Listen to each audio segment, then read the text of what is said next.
Oke, ini dia game pertama dari 5 game yang bakal dimainkan pada hari ini. Ini dia e-Wrangle pertama dan juga kedua, dari 2 yang bakal dimainkan untuk hari terakhir kali ini. Tampaknya arah pesawat pun cukup sulit dimainkan untuk tim-tim lain, tapi untuk tim-tim dari Indonesia harusnya nggak terlalu sulit. Kecuali BTR. BTR memiliki PR yang cukup berat, yaitu farm mungkin bakal diisi oleh KP dan juga Footballis kalau Footballis yang ngambil bagian-bagian ujung farm. Tapi harusnya Footballis bakal langsung menuju ke arah Novo dan BTR hanya bertemu dengan tim KP yang lagi menuju ke arah Milta. Wih, ada Nova.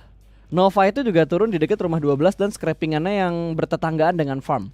Iya, Jadi harus hati-hati banget karena mereka bakal rebutan mobil nih. Bakal rebutan mobil terutama buat KP yang akan turun di arah Milta dan buat Nova yang biasa turun di scrappingan antara Pochinki dan juga farm. Oke, kita bakal lihat kayaknya juga dari tim-tim lain sudah menuju ke arah bagian-bagian kota mereka masing-masing. Dari tim Bluebees yang mengisi daerah Zarki kali ini ya. Kemarin tuh yang ngisi ASL bukan sih? Wait. Ini circle yang kita tunggu-tunggu dari hari pertama PMGC, Flo. Ayolah, gue udah kangen banget lihat begal-begal maut dari Indonesia. Betul, tapi lihat Aerowolf tertabrak ternyata sama Konenda Power, mereka turun di arah Milta. Oh enggak. Enggak, satu pemain mereka turun di dekatnya Super Una. Itu SMB Pak, bukan Milta. Astaga, gue mau bilang SMP kenapa gue bilang Milta ya? Tapi untungnya Super Una yang menang. Dari Gonzo mengambil senjata, Super Una mengambil kendaraan dan langsung cabut menuju ke arah SMB. Yang berarti Aerowolf lengkap 4 anggota mereka. Zuxi yang pede banget tuh, pindah ke bagian ujung. Ya, dan Zuxi langsung nyebrang mengamankan jalur rotasi dari Red Aliens juga tentunya. Oh, Ini dia. Bentroknya di arah SMB berarti, Flo ya. Ada Footballis, ada Konena Power, ada Zuxi dari BTR, terus ada Aerowolf Limax juga yang turun di arah SMB untuk early drop mereka. Dan Lutz sudah mendapatkan senjata, belum ada vest, hanya ada helm di badannya si Lutz. Sementara dari Konenda Power sabar, Rob dininya belum naik, jangan ditinggal, tapi ternyata mobilnya nabrak. betul. Kita bakal lihat kalian juga dari tim KP. Setelah tadi lepas dari tim Footballis, mereka bakal menuju ke bagian Milta. Dan pastinya menuju ke Milta ini cukup aman, mengingat BTR biasanya jarang banget ngebegal untuk di PMGC ya, jarang ngebegal bagian jembatan. Beda dengan waktu PMPL, ternyata pergerakan mereka menuju ke arah Milta akan diganggu sedikit oleh seorang Sulkai. Kena connect peluru tapi nggak sampai Lumayan menumbangkan seorang Rob Dini yang nggak punya helm, nggak punya armor, nggak punya tas, nggak punya apapun. Itemnya kosong, kopong kali ini. Tadi lo lihat dah 45 peluru masuk ke badannya Rob Dini. Dari jauh ya, cuma satu pelor tadi masuk, cep, 45. Ya, karena sakit banget pas. Padahal ya jaraknya jauh, pakai AK lagi. Betul. Tapi karena nggak pakai armor, sakitnya itu bener-bener parah. Itu 3 peluru kenok dia. Betul. Dan tadi sempat ke kontrol juga karena dia prone shoot kan. Jadi recoil AK-nya lebih terkontrol. Betul. Ya baik lagi sih, AK kan tembakan cukup liar. Pasti. Membutuhkan waktu dan juga usaha yang lebih banyak ya. Jam terbang Lebih banyak. liar AK atau KBU? KBZ. KBZ. Astaga, kebalik terus gue. KBZ tuh galaknya itu satu arah. Zeret naik gitu kan. Kalau AK tuh ada lompat-lompat kiri kanan dikit. Oh, ada zigzag-zigzagnya gitu ya. Tipis-tipis. Oke. Spray patternnya beda. Betul. Berarti lebih susah recoilnya Tergantung. KBZ lah. Tapi KBZ bisa Tapi KBZ bisa dipakein grip. Nah itu dia. Ada attachmentnya. Kalau AK nggak ada. Ompe doang colokannya. Betul. Ya itulah, ada kekurangan dan kelebihan semua senjata. Cuma kalau KBZ kan khusus untuk di Sunhawk only. Yap. Kalau AK di semua map ada. Betul. Dia satu dari sekian tembakan yang di semua map ada. Dimanapun lengkap ya. Betul, kayak DP kan cuma e-Wrangle. DP cuma di e-Wrangle. Bukannya di Miramar? Miramar juga ada, Miramar juga Gue ada. bingung kok. Iya. E-Wrangle. Salah gue, masuknya classic map. Iya. Betul. Dan kita perhatikan juga dari beberapa tim yang sudah mulai melakukan looting mereka, walaupun drop zone-nya agak sulit, tapi mereka akhirnya bisa menuju ke drop zone yang mereka inginkan. Yang jadi PR, ini circle-nya apakah terjamin akan ke SMB atau ada bouncing circle? Nah itu dia, baik lagi ya, karena baik lagi sini kita cukup banyak melihat dari PMGC, zona-zona yang mental, zona-zona kalau kata orang tuh gaib, tiba-tiba mental, dan menurut gua mental nggak mental itu kan relatif. Tergantung dengan posisi kita pada saat itu. Kalau mentalnya itu ke arah kita bilangnya apa? Hoki. Kalau kita mentalnya nggak ke arah kita, itu namanya nggak hoki. Intinya, circle di setiap turnamen, di klasik, dimanapun itu tidak bisa disetting ya. Betul. Circle tidak bisa disetting. Kalau misalkan dari mulut kita berdua ada yang bilang kita setting circle, terus dari Mimin nih yang paling sering, gue yang udah setting circle-nya yang gini. Itu hanya sekedar celotehan kita aja, Candaan jokes aja. kita aja, bercandaan kita aja. Jadi jangan dianggap serius. Jangan ngira tiba-tiba, wah ini circle-nya bisa disetting nih gara-gara lobbynya khusus. Ini menguntungkan buat tim ini, nggak ada guys. Ada. Itu semuanya mereka yang mendapatkan circle. Yang pertama jelas itu hoki. Betul. Yang pertama jelas. Yang kedua itu dari jam terbang mereka. Dari seringnya mereka bermain di klasik, seringnya mereka ikut turnamen, pattern circle-nya mereka udah bisa ngebaca sedikit-sedikit. Betul. Balik lagi ya, nebak circle tuh bisa dibilang nggak bisa ditebak. Emang random gitu kan. Tapi kalau kita udah terbiasa melihat zona, kita udah bakal tahu, oh zona kayaknya bakal ke sini, kita siap nih arah jalurnya lewat sini. Zona mentok ke bagian kiri, ambil jalur sini, numpuknya di bagian sini, itu kebaca. Kalau jam terbangnya tinggi. Kalau untuk nebak itu udah nggak bisa, karena nggak ada pattern pasti. Bisa dibilang kurang lebih salah atau benar ini pendapat gua. Circle itu hafalan. Kalau misalkan kalian ngeliat, oh circle-nya ke SMB nih dengan lebih condong ke jembatan sebelah kiri. Biasanya circle kayak gini itu ke arah sini nih. Ya itu hafalan tuh. Yang kayak gitu hafalan karena kalian udah sering main di klasik dan udah sering nonton ataupun ikut join di turnamen baik lokal, nasional ataupun internasional. Tapi paling benar itu kita paling cepat adaptasi. Jangan kita hafalin tok doang. Iyalah. Tapi gimana pun circle-nya, kita harus punya plan untuk kuasai. Betul. Itu gue setuju banget. Karena sepandai apapun kalian ngeprediksi, kalau lagi amsyong ya amsyong aja udah. Kalau lagi sial ya sial aja udah, circle nggak bakal ke arah kalian. Karena kalau kita cuma ngandelin hoki, nebak-nebak zona ataupun kayak oh bener nih nebaknya, salah nebaknya, nggak bakal juara. Paling simple itu kalau kalian close combatnya bagus, middle range-nya bagus, apalagi yang jauhnya bagus lah kayak gini. Udah langsung di tapping itu bisa dihitung kayak misal 6 tappingannya tadi, 4 diantaranya masuk. Betul, jarak segitu ya? Jarak segitu loh. Itu jarak kurang lebih 250. Kurang lebih 250 meter. Kenapa kita bisa bilang 250 meter? Kalian lihat aja tuh di minimap ada kotak-kotak kecil yang garisnya tipis-tipis. Itu per kotak kecil itu 100 meter. Betul. Itu kurang lebih tadi 250 sampai 300 meter tadi ya? Yap. Ataupun 300 lewat dikit. Itu kalau lihat tuh kotak gede yang kuning itu 1 kilometer. Itu 1 kilometer. Saat yang kotak kecil itu 100 meter. Betul. Ada Jadi 10 kotak ke atas. Jadi hitungannya itu ya satu kotak 1 kilo berarti per kotak kecil 100 meter. Oh ini bakal di HBD Flow. Apakah akan menjadi makanan yang sungguh legit untuk Federal? Satu orang cukup lengah. Aito-chan keluar pintu bisa di HBD. Aito-chan bakal langsung di spray down tapi scope-nya 6 membuat dia terkejut sendiri dan untungnya Federal masih bisa mengontrol fight ini dengan sangat baik. 1 pick dan 1 kill pertama untuk Loops. Jujur gue kira Federal bakal nge-miss karena pakai kali 6 lalu bakal dibalikin sama seorang Aito-chan, tapi ternyata seorang Federal tetap cool ya. Dia stay cool, dia tetap tenang dan akhirnya membalikkan keadaan yang dia sempat kehilangan momen emasnya. Itu panik banget sih. Itu Scope 6 lo keker dengan jarak itu berapa puluh meter doang gua rasa atau berapa belas meter, tiba-tiba deket banget.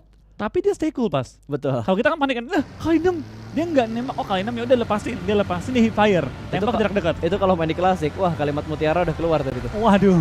Apalagi kalau ke counter shootnya sama target yang kita incer, wah. Kita nembak karena ke zoom, karena kalian gede ya, kita miss, lalu kita knock balik. Wah itu kata-kata mutiara keluar sih. Betul, udah pasti. Ibaratnya harusnya kita yang nge-knock, malah kita yang kena knock. Tapi kata-kata mutiara ini apa? Maksudnya kayak, oh my bad, sorry. Tolong dong backup dong. Nah itu kata-kata itu mutiaranya kayak terlalu mutiara ya. Ini mutiaranya agak hitam-hitam gitu. Ada sisi dark side-nya gitu. Mutiaranya nggak sempurna ya. Mutiaranya boncel, nggak perfect. ada yang kekopek-kopek dikit gitu mutiaranya cuy. Tidak sempurna bentuk mutiaranya. Oke lah, kita bakal melihat kembali circle-nya. Circle kedua akan menuju ke arah mana? Kalau kayak gini sih kayaknya udah fix ke arah SMB. Harusnya ya. Harusnya, kecuali tiba-tiba secara tiba-tiba mentalnya tuh ke ujung, lu ke ujung lagi. Tapi kali ini gue yakin 80% lah, 80%. Bahkan lebih, 90 gue bakal berani jamin ya. Tapi gini nih Flo, ini kan circle 2. Iya. Circle 3 kan yang diameter circle-nya parah banget itu kan. Betul. Kalau misalkan circle ketiganya tiba-tiba tip ke arah jembatan kanan aja, ini di arah barat, arah selatan itu bakal chaos banget. Yang sangat nyayur itu tim Archer mungkin bakal nyayur. DA ada kemungkinan bakal nyayur.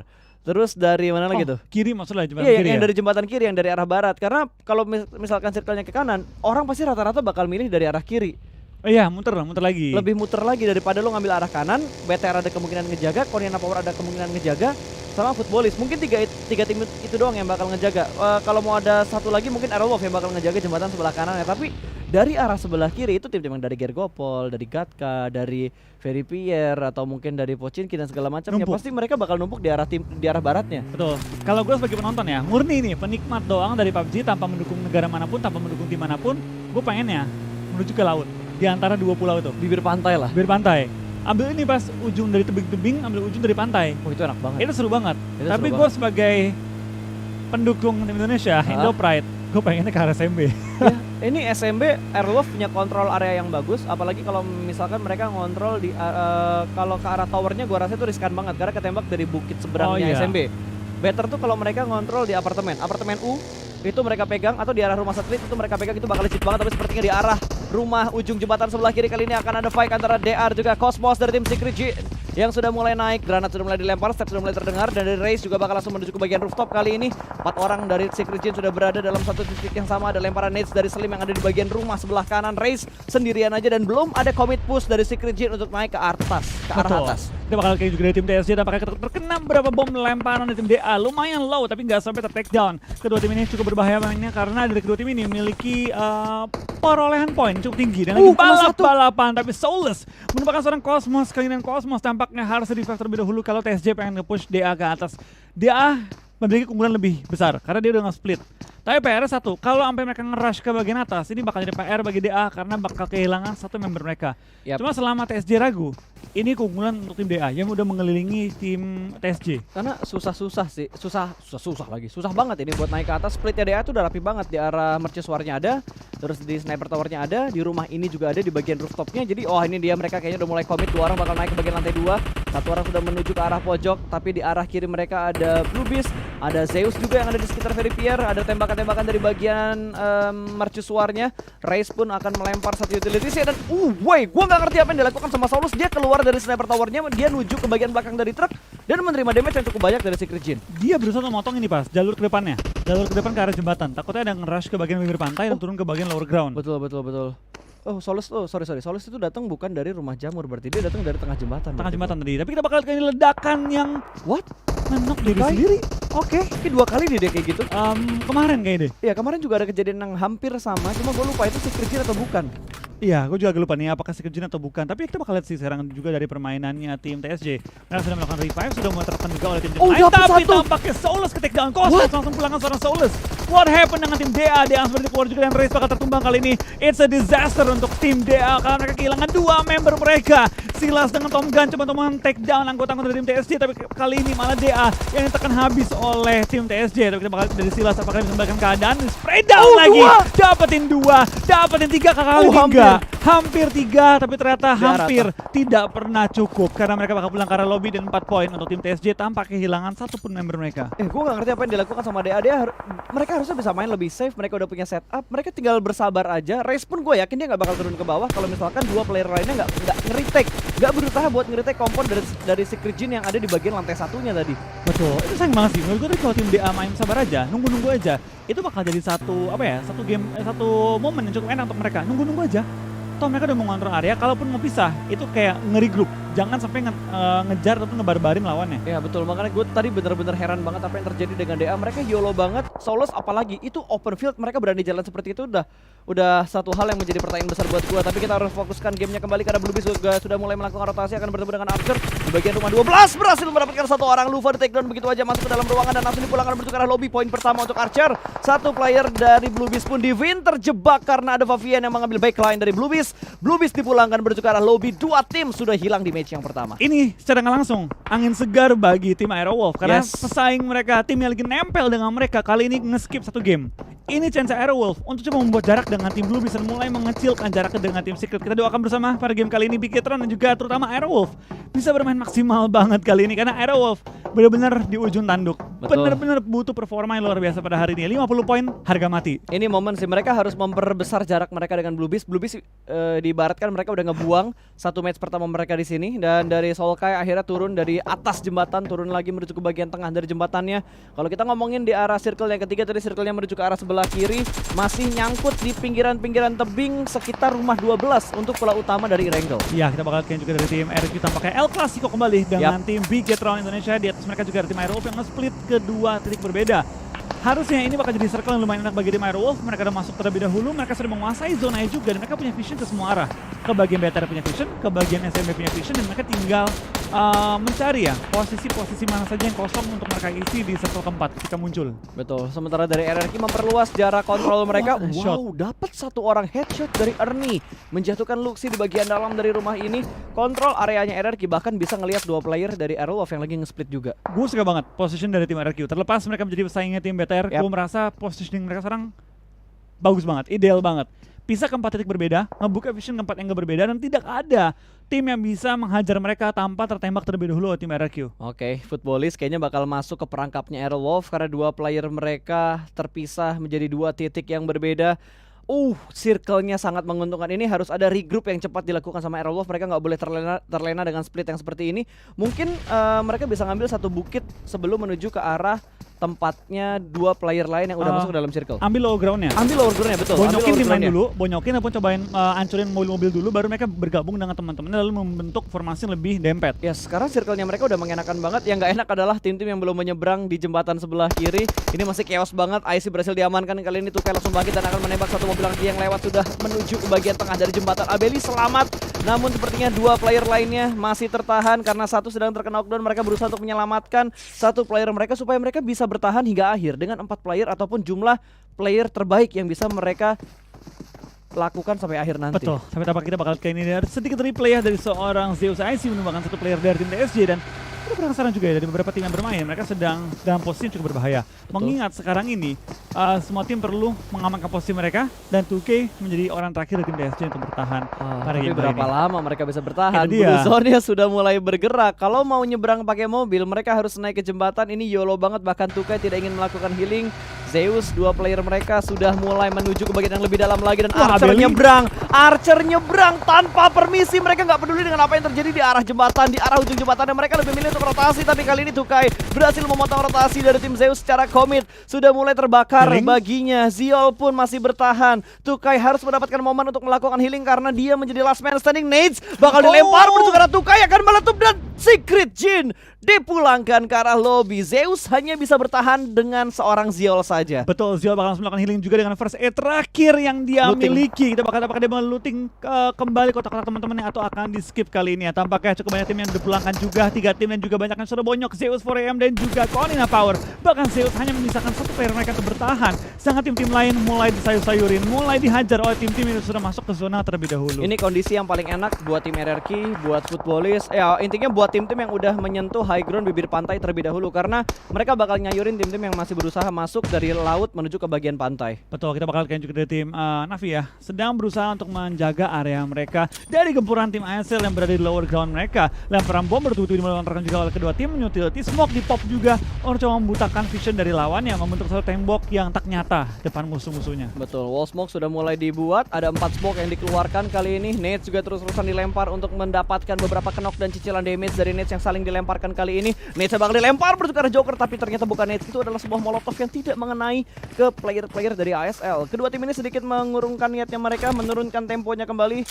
Navi lebih milih untuk menuju ke bagian lower groundnya untuk menghindari granat dari ASL, dan ASL mereka udah mulai nge-stick, tapi di sisi lain sepertinya dari Loop sudah mulai perang dengan E1, di mana E1 player-player mereka sudah mulai bonyok, dan Navi pun lebih memilih untuk melakukan rotasi. Pergerakan mereka akan lebih nge-split lagi.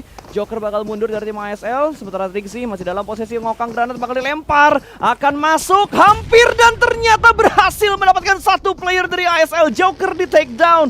Ini momen kalau misalkan Navi ingin melanjutkan push mereka ke arah ASL. Dilanjutin. Ini bakal dilanjutin. Kita bakal lihat dari Navi langsung ditabrak. terobos aja lah kali ini, tapi kita bakal serang Leon. Malah tertumbangkan oleh Tixid. What a nice shot, dan A1 Esports tertumbangkan di posisi ke-12 dengan jumlah poin yang kurang maksimal. ASL dalam bahaya, tim Navi dalam bahaya, cukup banyak tim dalam bahaya, tapi ada yang dalam bahaya itu tim Aerolov juga BTR karena zona tepat depan muka mereka. Yes, kalau gue jadi Aerolov, kalau gue tahu posisi musuh, gue bakal ambil dan motong rotasi dari Navi dan juga E1. Ini E1 bener-bener bonyok, sorry bukan E1 tapi ASL yang sudah mulai bonyok, bahkan Cari pun terkenok di arah blue zone, lempar molotov lagi ke bagian tengah dari smoke, dan Joker mendapatkan old boy. Satu tumbang dari Navi, tapi masih ada tiga punggawa Navi yang masih bisa bangkit. Matic membutuhkan sedikit waktu untuk melakukan healing. Lotus high toss lagi dari seorang Heaven yang belum mendapatkan satupun player dari Navi, dan Microboy pun di take down. Ternyata ada pertempuran antara RRQ dan juga Red Aliens. Joker berusaha untuk menyelamatkan rekan yang terkenok, malah membuat satu player bertambah untuk tersungkur ke arah tanah. Heaven last man standing close combat udah di spread move dan dipulangkan menuju ke arah lobby ASL.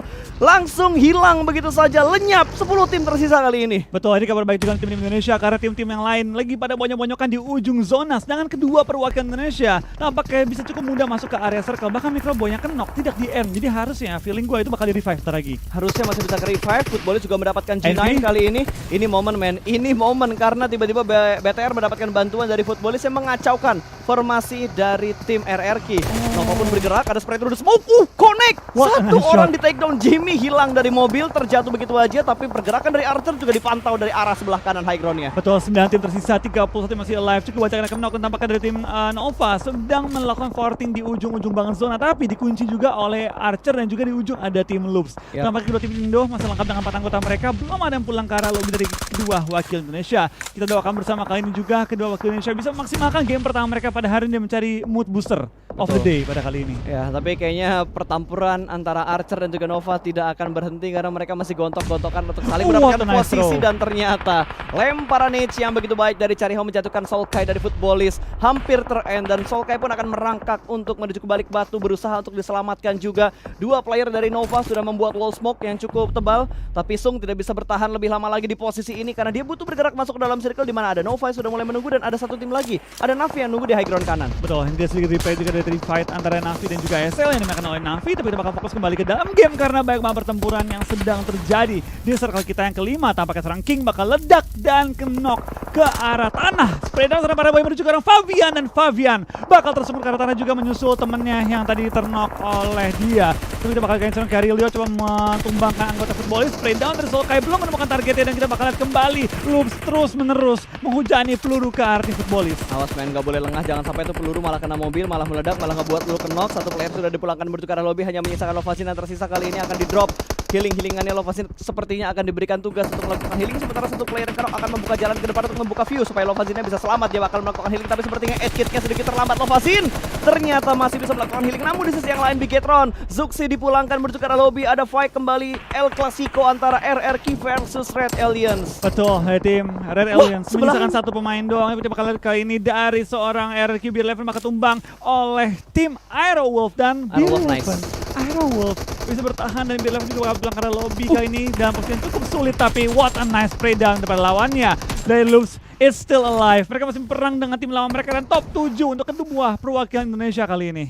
Betul, dan lu perhatiin Aerolov mendapatkan zona yang cukup enak. BTR butuh keluar dari tekanan ini, hanya butuh bergerak sedikit untuk masuk ke dalam circle. Namun RRQ benar-benar bisa memotong rotasi dari kedua tim yang ada di kiri dan ada di kanannya dia. Betul, top 6 untuk kedua perwakilan Indonesia. BTR dengan Luxi, Aerowolf dengan kondisi lengkap 4 anggota mereka dan juga dapetin tempat zona, enak banget. Oke, dan kali ini kita lihat posisi Aerolov benar-benar prima banget, men. Ini kalau Aerolov bisa ngontrol bukit ini, mereka bisa dapetin WWCD pertama mereka di sini. Let's go! Hashtagnya IndoPred dan oh my god, Luxi, last man standing dari Red Aliens langsung dipulangkan menuju ke arah lobby. Not good untuk BTR, tapi nice try karena mereka mendapatkan hashtag 6. Betul, kita bakalan kesana juga di tim Aerowolf. Meskipun 0 kill, mereka juga punya posisi yang sangat enak kali ini. Kita doakan bersama juga Aerowolf bisa memaksimalkan game kali ini. Game pertama, mood booster of the day. Tampaknya Aerowolf juga memiliki zona yang sangat enak, high ground dan juga beberapa perpohonan yang bisa mengcover mereka. Tim-tim lain yang terlalu terbuka malah. Kita lihat kali ini Aerowolf dapatkah mereka memaksimalkan tempat prima pada zona kali ini. Di bawah mereka ada tim 4AM, Navi pun pulang, 5 tim tersisa. Kita bakal lihat apakah bisa menyayur tambahan lagi. 4AM tampaknya juga menjaga posisinya tim Navi dan juga tim Aero karena mereka menjadi orang terdepan di antara 3 tim ini. Itu posisinya 4AM itu yang paling enak. Mereka di tengah dapat check dan Spawn berhasil mendapatkan satu orang. Beer Eleven berhasil diamankan kali ini. Renalre bakal langsung spray dengan M249 dia berhasil mendapatkan kill tambahan untuk Aerolov. 2 kill sudah mereka bukukan dan Navi dipulangkan menuju ke arah lobby. Nova berusaha untuk menghentikan pergerakan dari Aerolov tapi sepertinya bakal cuek bebek bodo amat. Satu orang berhasil di take down dari 4AM di arah shake-nya akan mendapatkan tekanan. Nova sudah bisa dan mendapatkan view ke arah tim 4AM, namun masih terjebak karena angle view-nya tidak terlalu dalam untuk melihat bagian inti dari dalam shake-nya. Semua tim udah bonyok kecuali Aerowolf Limax. Let's go, man. Zona please ke Aerowolf kali ini. Aerowolf please, you can do it. Ini game yang penentu banget karena kita bakal serang dari jumlah anggota lain yang mulai dapat satu lagi kali ini. Potato 3 poin untuk tim Aerowolf termasuk juga top 4. Para boy akan terkunci dan memakan sakit blue zone dan kena oleh seorang Svan yang menjadi lini depan dari dari tim 4AM. Betul, 4AM masih berusaha bertahan. Mereka mendapatkan shake-nya juga. Aerolov perlahan pasti bergerak. Mereka butuh bergerak sedikit untuk masuk ke dalam zona. Ini permasalahan antara 4 tim yang tersisa. Nova hanya menyisakan satu player Zonanya mereka. tidak ke Aerolov. Ini 4-2-1-1. Aerolov butuh menembus ke arah 4AM. Kalaupun mereka pengen nabrak ke arah 4AM, menurut gua aman. Karena dari Venti shake-nya itu nggak bisa sambil nembak. Betul, mereka nabrak lalu mereka membom ke dalam ataupun Betul. menjaga. Ketika mereka ngebom, mereka siap-siap untuk 4AM lari keluar. Let's go man, ini momennya buat Chicken. Ini momen buat Chickennya Aerolov Limax. Let's Betul. go, kalian bisa. Dukung guys, Indo Pride. Let's go di spam ini kalau Chicken. Oh, Waduh. chance-nya sangat terbuka untuk Aerolov masuk ke top 16. Karena masih ada 4 game lagi. Tampaknya Yap. dari tim Nova sudah pulang ke Oh. arah lobby. Oh, yes, man. Top 3 tim Aerowolf. Aerowolf sudah menggunakan kendaraan untuk forting di ujung jalan, mengambil tempat yang paling kosong kali ini. Tempatnya tim Nova. Dan langsung melakukan smoke setup, forting dan juga pengkuncian ke arah tim 4AM dari dalam shack. Suk nekat. Dia udah ngebuat wall smoke, dia bakal langsung menembus pertahanan dan smoke-smoke yang udah dia buat. Sementara di 2E masih merangkak.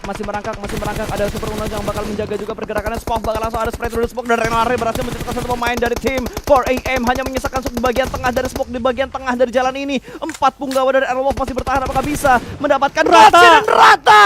4AM dipulangkan menuju ke arah lobby top 2 untuk Aerolov Limax. Kalau kita lihat dari jumlahnya, ini bakal menjadi WWCD untuk tim Aerolov Limax. Hanya menyisakan D2E yang seorang diri masih merangkak, masih ngeprone seorang diri aja, sementara 4 player dari Aerolov akan mencari di manakah 1 player yang tersisa ini. Betul, ini fixnya Aero Chicken karena tinggal 4 lawan 1. Posisi setengah pun center zone sudah dikuasai oleh tim Aero dan ARQ. Kayaknya cuma bakal coba nyari kill tambahan ataupun coba lama-lamain gamenya aja. Wah, Spaw pakai mobil tampaknya melihat tapi kenok kali ini. Gak masalah karena Chicken Jangan sudah sampai pasti KN. sudah Oh, pasti untuk Aerowolf. Winner Chicken dinner untuk Aerolov Limax.